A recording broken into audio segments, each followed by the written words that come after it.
Knowing the short paper trail. Anyone can quickly determine when government actions and laws violate the people's rights. The short paper trail simplifies government by design. This page changed with the April 28, 2025 edit. The plan, practice, and perception. The plan. The Unanimous Declaration of the United States of America, 1776, is the plan. That plan was to have a very well-informed population regarding how to control the very government that they own. Government was to be very strictly limited, but powerful enough to do its constitutionally authorized job. The government's practice. The practice is what the government actually does. The Constitution of the United States of America is the law over government. The government practice, compared with a list of grievances in the Declaration, has simply continued us along the 1776 British style of tyranny on steroids. The government practices no longer reflect the constitutional limits on government powers. The public perception. The Constitution has become, in the minds of the people, the perception of what is happening. The perception by many people is that the government is only doing what is necessary to maintain a peaceable society. That peaceable society has a rising crime rate, with the government officers violating nearly every constitutional limitation, exercising nearly every characteristic that the Declaration identified as tyranny.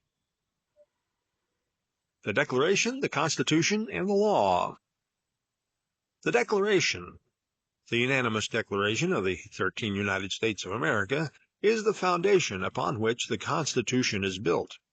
Without the Declaration's authority, contrary constitutional elements are void and must be repealed and not be exercised by government. The Declaration unifies the people who become the sovereign body that creates and controls the government powers. The Constitution. The Constitution of the United States of America is the framework upon which every law must hang. Without constitutional authority, that law is void and must not be enforced by government. Government action and laws, once authorized by an older constitution, must be repealed so that lesser-informed government officers do not violate the people's rights while enforcing laws that have become unconstitutional. The Constitution does not replace the Declaration. They are intended to work together for securing the people's rights. The law. The law is tyranny and despotism and treason when the Constitution does not authorize its existence. The Unanimous Declaration of the United States of America outlines a couple of dozen political powers to help recognize a tyranny. The Constitution of the United States of America, Article 3, Section 3, defines the two types of treason. Type 1 is the active levying of war, which includes government officers violating the Constitution. Type 2 can be active and/or passive, in which the person actively gives aid and comfort to the nation's enemies, or passive, by doing nothing to stop the unconstitutional violations by government officers. The law does not replace the Constitution. They are supposed to work together to help secure and protect the people's rights. Checks and balances, and the double check. The legislative. The legislators are supposed to be elected by the majority of the total body of registered voters in accord with the terms dictated in the government's corporate founding charter, the Unanimous Declaration of the United States of America. Each legislative body is bound by two guards. The first guard is the standing Constitution. The second guard is the consent of the governed in accord with the Declaration's vote count terms. The legislators are prohibited from voting in accord with their personal conscience, morals, or religious standards, especially in casting votes on behalf of the constituents they represent. They must vote based primarily on whether the Constitution authorizes everything that the balloted item proposes.